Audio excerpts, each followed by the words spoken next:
Eu nem sei como a gente entrar nesse assunto. Porque... Não, porque assim, só pra resumir, ver se todo mundo entendeu. Por que eu expliquei tudo isso? Pra mostrar por que esse território é importante pra Rússia. Como ao longo do tempo, não, pra mim essa tá briga, muito claro essa briga sempre existiu. E na verdade, essa briga não é só entre a ideia de Rússia e Estados Unidos ou Europa e Estados Unidos, mas numa escala ainda maior, num tabuleiro de war ainda maior, é uma disputa entre a potência continental, a maior potência continental e a maior potência marítima da história. Continua sendo a disputa por isso. A disputa por isso e aquela... Essa daqui é a maior potência do mundo? Não, a China é maior que a Rússia. É isso que eu ia falar, porque a gente tá falando de Estados Unidos e Rússia, mas tem um terceiro player aqui nisso. Que é maior que a Rússia. Muito maior. Mas a preocupação, dentro dessa mesma lógica, desse tabuleiro do continental e do marítimo, é a China está recriando a sua antiga Rota da Seda. Belt and Road Initiative. Que é um projeto que antes a China se conectava do mundo por dentro. Ela não estava interessada em navegar. A China não curtia isso daqui. Ela que estava focada aqui para dentro. Ela queria... E daqui que os produtos chineses chegavam na Europa, inclusive, pela Rota da Seda. A China está recriando tudo isso daqui. Qual que é essa rota?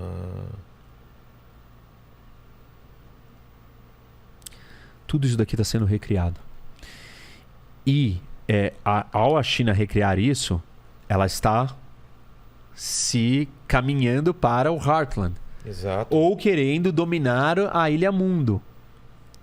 E se ela fizer isso, ela também vai ter uma riqueza muito grande. Só que a diferença da China é que ela é uma força híbrida. Ela é uma potência continental e ela tem a capacidade de ser uma potência marítima porque ela tem uma costa muito grande. Ela não é uma ilha como isso daqui. Ou isso daqui, ou até isso daqui. Mas ela tem um acesso ao mar real, que é um grande oceano. Que a Rússia, no seu melhor momento, não teve acesso aos grandes oceanos, não teve acesso ao Pacífico, ao Índico ou ao Atlântico. Essa parte não congela, né? Não congela. Agora, daqui congela, além de congelar, eu nem comentei isso. Repara que tem um cerco aqui, ó. Tá vendo? O Japão, o contorno do Japão e a Península Coreana, fazendo isso daqui é um negócio altamente fechável. Você cria um bloqueio aqui, impede, acabou. E fora que isso daqui está localizado do lado do nada. No fim do mundo. Quantas pessoas vivem aqui? Mais de 70% do território da Rússia está na Ásia. Território da população, você está falando? Território. Entendi. E só 20% da população está aqui. Entendi. E para você trazer coisas para cá, que não é nada, que aqui é a Sibéria, que esse território aqui é muito difícil, congelado, horrível, não serve você estar aqui. Claro, você não quer perder isso daqui, mas não é um lugar de acesso natural como aqui. Entendi. Como o Mar do Sul da China, como o Oceano Pacífico direto. Deixa eu ver se eu entendi então, professor. Rock. A gente colocou aí, né, Lene, vamos tentar entender esse panorama do war aqui. Rússia tá ferida, teve o grande império lá, teve a União Soviética, agora eles perderam tudo isso daqui, não tinha força, agora eles estão tendo força. Porque eu imaginava, antes de começar a estudar isso, que era uma coisa mais de ego do que uma necessidade vital para a sobrevivência. A Rússia está brigando pela própria sobrevivência como potência. Se eles abrirem mão dessas coisas, eles vão virar... Eles vão estar sujeitos a decisões que vêm da OTAN. Eles vão estar vulneráveis. Eles levantarem a mão, os caras falam, então vão lá e vai ser fácil de serem dominados, é isso? Isso. E óbvio que nós estamos falando desse tabuleiro que não podemos deixar uma força dominar tudo isso daqui, porque se uma força dominar tudo isso daqui, domina o mundo inteiro.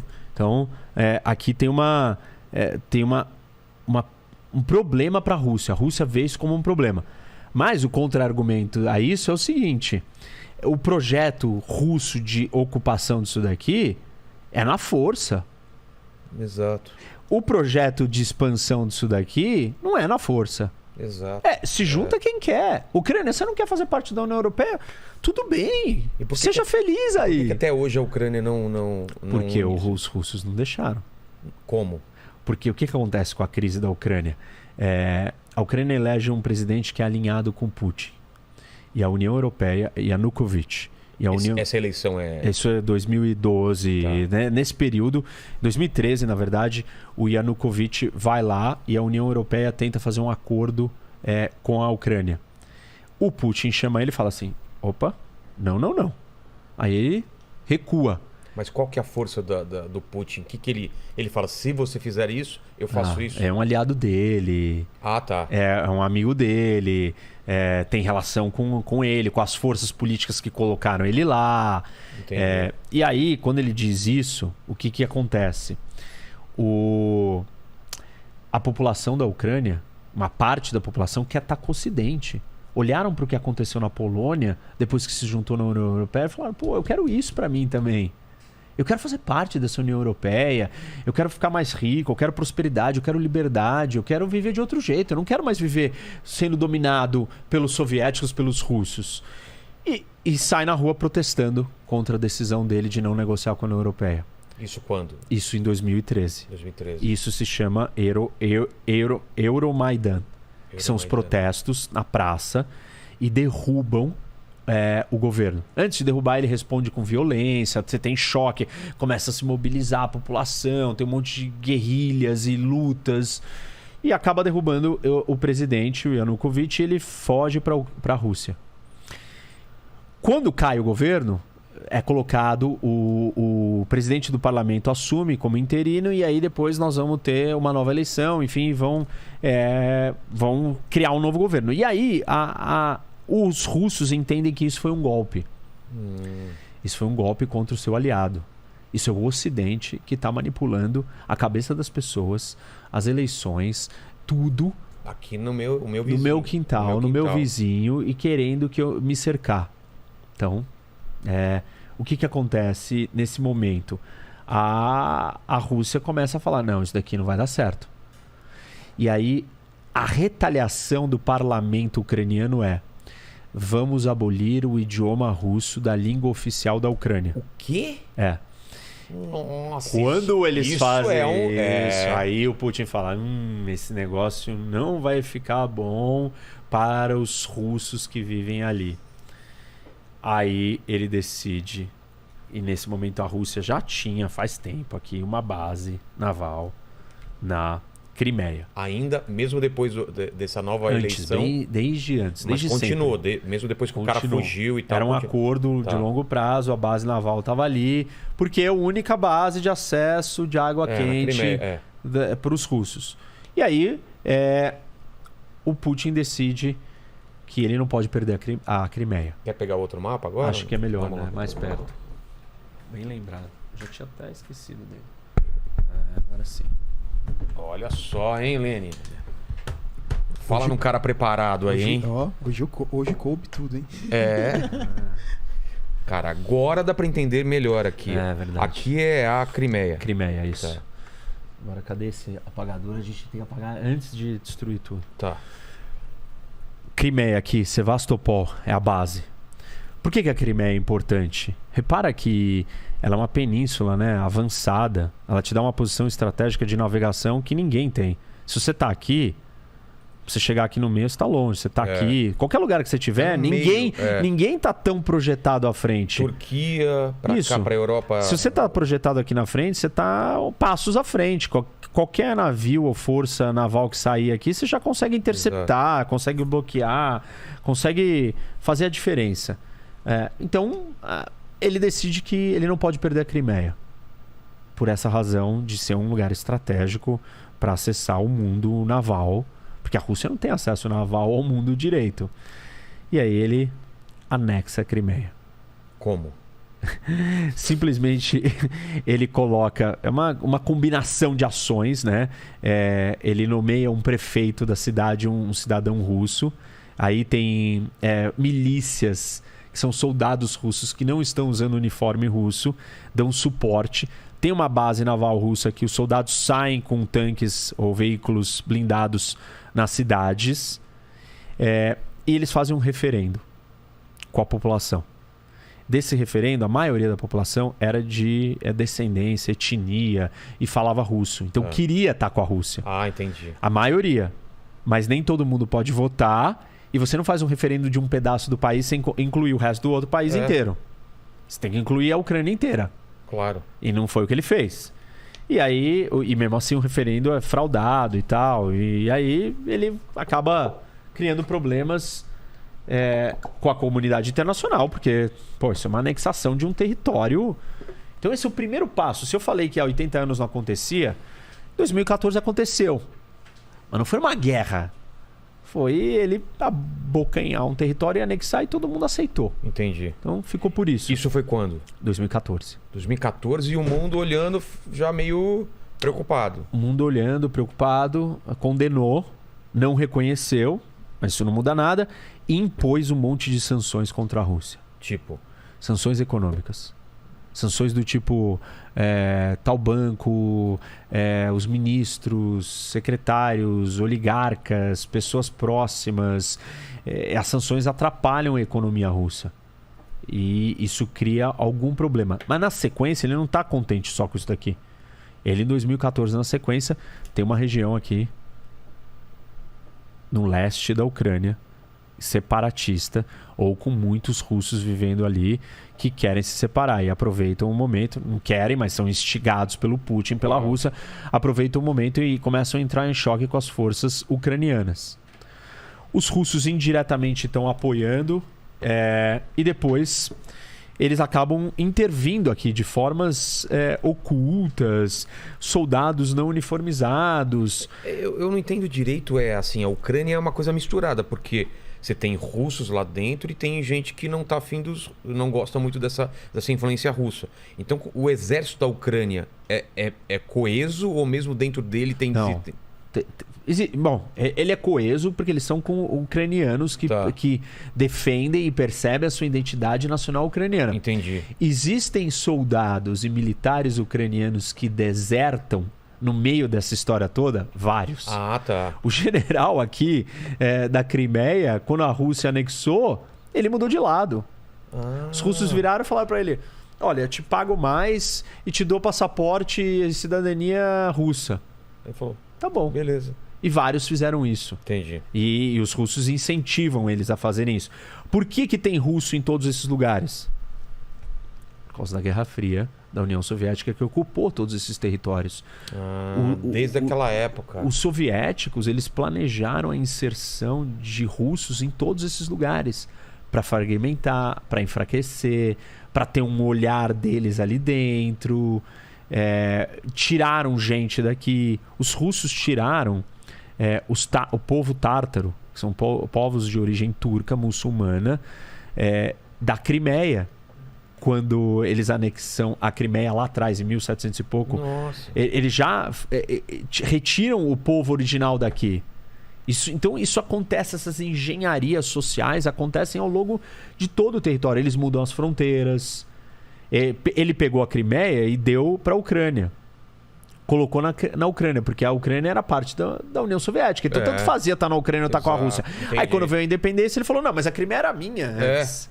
Mas bom, agora já era, você perdeu. Bom, mas aí começa o problema aqui nessa região. Essa região separatista, ela tá querendo se juntar à Rússia. E aí, desde 2014, os confrontos continuam. O episódio mais marcante, talvez, que chamou a atenção do mundo para isso, foi quando o avião da Malaysian Airlines, lembra? Foi abatido e caiu. Aliás, eu estava em Moscou quando isso aconteceu. E eu até dei várias entrevistas. Fazendo lá, velho? Tava visitando. Tá. Mas aí aconteceu um negócio. Nossa. Eu entrei ao vivo em todos os veículos. Eu entrei transmitindo o que estava acontecendo ali.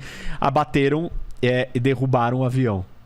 E quem que derrubou? Armamento russo na mão desses rebeldes que são ucranianos, que falam russo, de etnia russa, ligados com os russos, que queriam fazer parte, queriam pegar esse território deles e se juntar com a Rússia, estimulados e incentivados pelo Putin, pela Rússia. O que acontece?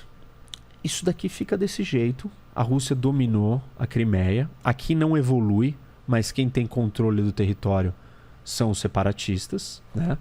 E aí, de repente, em abril do ano passado, o Putin começa a trazer soldados para a fronteira. Fazer as tais manobras, os exercícios militares. Ele tira do resto das outras fronteiras? Tira aqui até da Sibéria e traz gente para cá.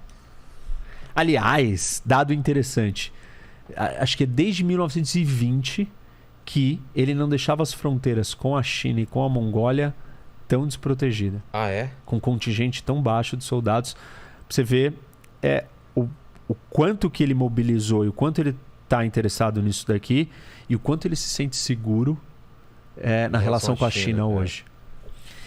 Quando ele faz isso, né, o Ocidente fica olhando, tá todo mundo olhando, ninguém acha que vai dar nada. O que esse pessoal fica fazendo aí? Eles estão se preparando. Tá vindo combustível, tá vindo tanque, tá vindo armamento, tá vindo trem, tá vindo soldado, tá vindo avião, tá vindo míssil, lançador de míssil, tá vindo um mundo pra aí. Hoje são 200 mil soldados. E você não faz isso só pra... deixa eu dar uma ameaça, deixa eu dar um susto no mundo. Não o Putin. Ele não é esse cara. Não, porque ele entende como que funciona a política internacional. Ele sabe que se você blefar e não entregar, você vai ser visto como uma pessoa fraca. Entendi. E se você for fraco, uma das ferramentas da política internacional é a ameaça. É você virar para o outro e falar assim, olha, vai ter consequências. Que consequências? Quem é você? Ó aqui meu histórico. Ó o que eu já fiz. Entendi. Ó quais são as minhas consequências. Se os Estados Unidos ameaçam um país de algo, essa ameaça ela é crível. Por quê? Os Estados Unidos se envolve em vários conflitos e tal. Agora, se o Brasil vira para a Argentina e fala, olha, Argentina, não faça isso. Argentina, o que vai acontecer, Brasil? Você não tem histórico, você não tem credibilidade, você não faz. E o Putin entende essa lógica muito bem. Ele é um ex-KGB, né? Serviço secreto, russo, soviético. Bom, e aí, o que aconteceu nos últimos dias? Essas províncias, lá em 2014, se declararam independentes.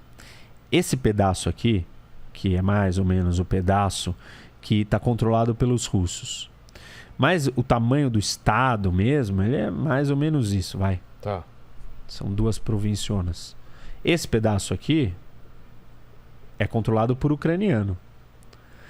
E a Ucrânia domina, tem soldados aqui e tal, e tá em confronto com esse pessoal daqui. Desde 2014, o tempo inteiro acontecendo isso. Agora o Putin virou e falou assim, tudo isso daqui é um país independente. O parlamento russo aprovou e o Putin veio a público anteontem, esses dias, e falou as regiões de Donbass, que é o nome dessas 2 regiões, Donetsk e Luhansk, são países independentes. Eu reconheço a independência deles. E eu estou enviando tropas para garantir que isso... para manter a paz. E aí, ele já enviou as tropas? Elas já estão aqui dentro. E nessa região onde tinha ucraniano não satisfeito? Não, essa não, eles estão aqui. Estão aqui. Estão aqui. Agora, neste momento, tem muitas tropas russas aqui. Na Bielorrússia dentro da Bielorrússia. Participando de um exercício militar que está acontecendo há alguns dias, semanas. Então é amiguinha da Rússia? Mega amiga. Tá. Aliás, eu troquei, né? Eu falei que um era o Little Russians, era esse, e o White Russians é esse.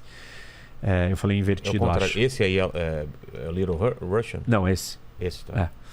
E aí tem um exercício militar e eles estão aqui posicionados. O maior contingente está aqui na fronteira próxima à Ucrânia. Os russos estão posicionados... Kiev está aqui, isso, pertinho. Está muito perto de Kiev. E a grande dúvida é, o Putin vai atacar Kiev? Os americanos, o serviço de inteligência americano falou, vai. Falaram que vai? Falaram. A gente está falando isso faz 2 semanas. Ele não vai se contentar com isso. Ele vai atacar Kiev. Ele não parece um cara também, é o que você falou, não parece um cara que fica ameaçando e não faz. Mas aí que tá. As consequências disso é o mundo inteiro se unir contra a Rússia ou não? Depende do que você chama de se unir. Se unir é a mesma coisa que aconteceu quando a Alemanha e Japão e aconteceu aquilo lá, de ter essa consequência de eles serem tratados como o grande mal a ser combatido. Nem a Europa. Você entendeu? Entendi. Nem a Europa e nem os Estados Unidos colocarão nenhum soldado aqui para defender a Ucrânia. Por quê? Porque eles não estão preparados para entrar numa terceira guerra mundial pela Ucrânia. Basicamente isso. Eles não se prepararam durante os anos? Não, eles não querem fazer uma terceira guerra mundial pela Ucrânia. Ninguém quer? Não. Os europeus menos ainda. Eles vão assistir acontecer isso. Bom, mas isso é vão recriminar. Isso é uma repetição da história. Eles assistiram isso com Hitler. Exato. Falaram, não, mas é só aquele ali. Deixa tudo lá bem, na Polônia, né? Polônia, não, só. Aí chegou uma hora que foi tarde demais. E o Putin, então, ele espera que isso aconteça, que não tem uma reação. Ele tem certeza que não vai ter. Tem certeza. Tem certeza. E ele tá certo. Mas não haverá uma reação militar do Ocidente para proteger a Ucrânia. O que o Ocidente vai fazer? Dar armas. Já está dando, desde 2017. Para ucranianos? Para a Ucrânia. Nossa. Está dando armas para os ucranianos se defenderem. Quem que está desesperado aqui? Quem que você acha que está desesperado nessa história? A Polônia de novo. Isso. É óbvio. Todos os países, esses três aqui, Estônia, Letônia, Lituânia, estão desesperados. Polônia está desesperado. Porque você está falando que vai acontecer. Gostei de aqui não aconteceu nada. Ele vai vir para cá também, o Putin? Se ele recuperou esse território inteiro. Esse daqui é o maior estado em população das ex-repúblicas soviéticas.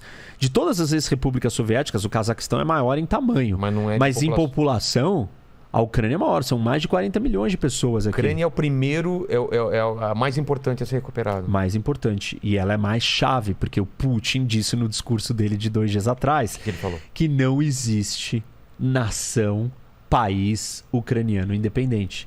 Que a Ucrânia é uma invenção dos russos.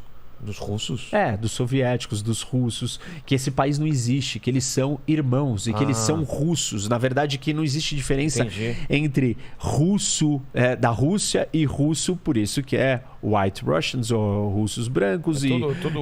little pequenos russos, tudo russo. Isso daqui é tudo russo para ele.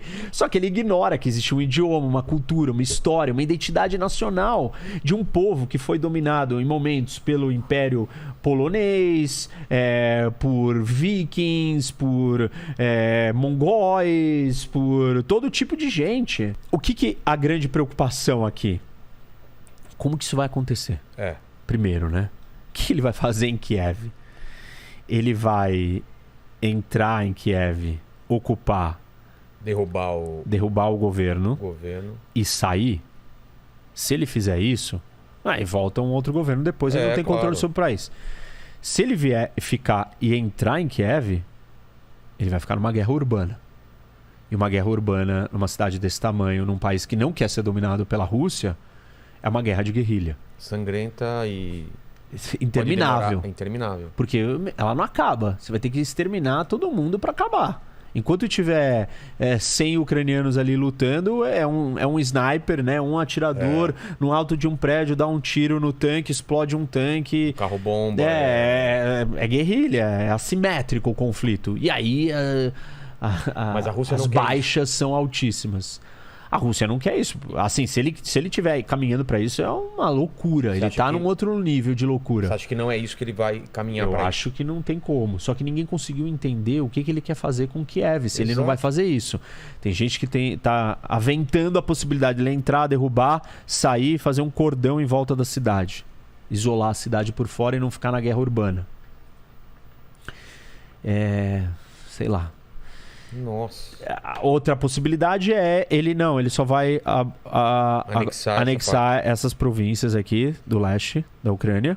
Ou, eu tenho dito isso daqui também, ele vai vir aqui e criar um corredor para pegar por terra a Crimeia. Porque a Crimeia, ela não tem ligação por aqui, tá certo? Que ele colocou uma ponte depois de 14, mas a conexão com o continente está aqui. E para ele fazer isso, ele ocuparia esse território, controlaria isso daqui, e aí é um jeito da Rússia acessar a Crimeia, direto por terra. E de quebra ele também pegaria essas duas províncias. Me parece mais uma segunda etapa dessa situação é ele vir aqui e se juntar... Com a Moldávia? É. Também é... Por quê? Aí tem um problema na Moldávia. Tem um território aqui que chama Transnistria. Transnistria. Que tá aqui, ó.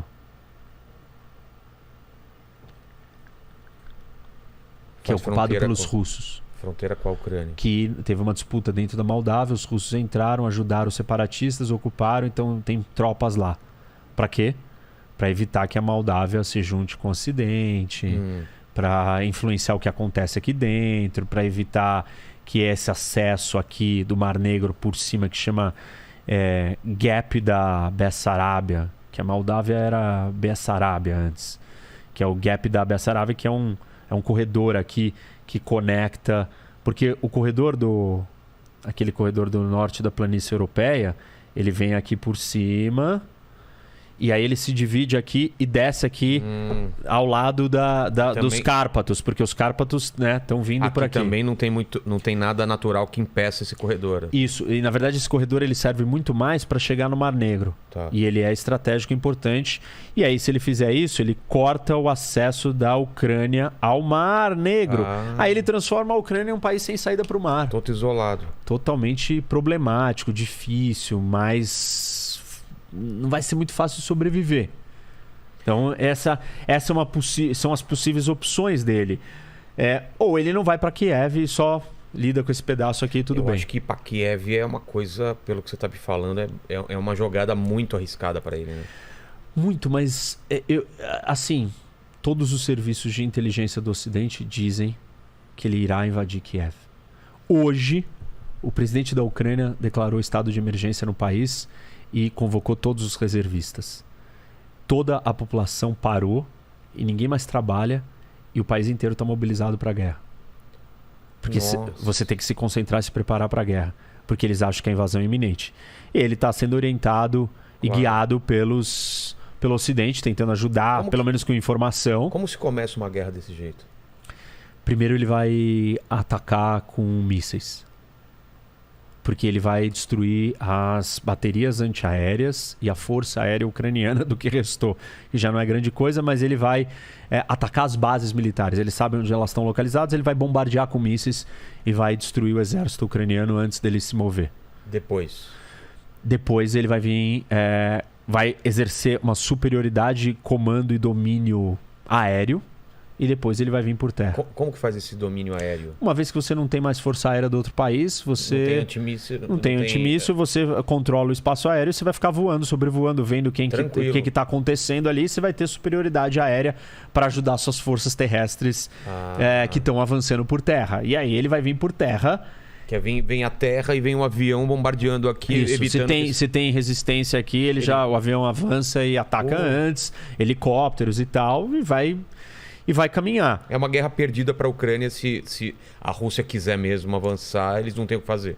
Só resistir. Mais ou menos. Ah, é? Em 1939, a Rússia decidiu que ela iria ocupar a Finlândia. E essa guerra se chama Winter War, Guerra do Inverno.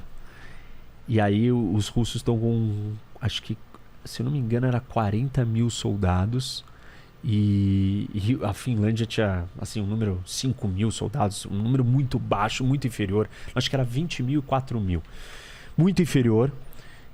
Não estavam preparados, estavam divididos ideologicamente, politicamente. E a Rússia, com uma superioridade muito maior, em dezembro, faz uma ofensiva e entra para dentro para dominar a Finlândia. Os finlandeses lutam bravamente, unidos, organizados, com esquis. Os russos de tanque, os finlandeses com esqui, eles entram na retaguarda das linhas de suprimento, cortam o abastecimento dos tanques, os tanques se tornam inúteis e conseguem vencer a guerra. Caramba! E expulsam os russos. Perdem 11% do seu território, porém não são dominados e ocupados por completo. Então, assim, se a Ucrânia quiser resistir, e ela tem resistido até agora, ela não parou de lutar aqui.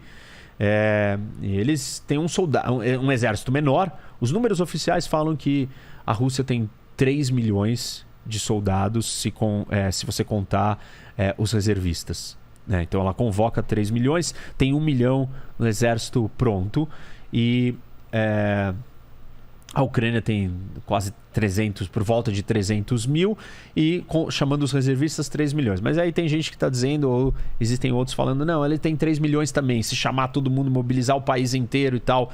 E aí a gente tem que levar em consideração questões como o moral das tropas. Os russos estão lutando pelo quê? Pela anexação de um território a mais? E os ucranianos estão lutando pelo quê? Pela sua casa, pela sua terra. Então, supostamente, ele vai lutar com mais afinco. Existe uma superioridade militar russa incontestável, obviamente. Mas como que os russos vão ler esse movimento do Putin? Eles vão entender que esse movimento é legítimo? O Putin, tudo que ele faz, tem sempre um grande teatro por trás. Então, ele prepara coisas para parecer de um jeito. Ele não simplesmente vai e faz. Na Crimeia, ele preparou. Teve um referendo. Falou, não, os russos da Crimeia que quiseram. Tem sempre tem um grande show. E esse show faz parte da motivação dos russos que estão aqui dentro e dos russos dentro da Rússia. Para criar as razões pelas quais ele está fazendo isso. Entendi. E o Ocidente tem falado que ele está preparando, né, ações fictícias para dizer. Muitas das coisas já aconteceram aqui. Ele disse que encontrou uma cova com vários ucranianos russos mortos e que aconteceu um genocídio. Ele disse que os ucranianos atacaram, os ucranianos falaram, nós não vamos atacar. E realmente os ucranianos não vão querer provocar, eles sabem o que está em jogo aqui. Mas aí ele simula uma situação. Eu não sei se ele já está pronto para ir direto para um ataque a Kiev sem simular alguma outra coisa. Pode ser pode ser que ele simule alguma coisa muito maior ainda do que a gente já viu até o momento. Um falso ataque aqui na Bielorrússia, por false exemplo. Flag, um falso ataque para isso. Para ter a Bielorrússia virou e falou assim, olha, os russos podem ficar aqui quanto tempo eles quiserem.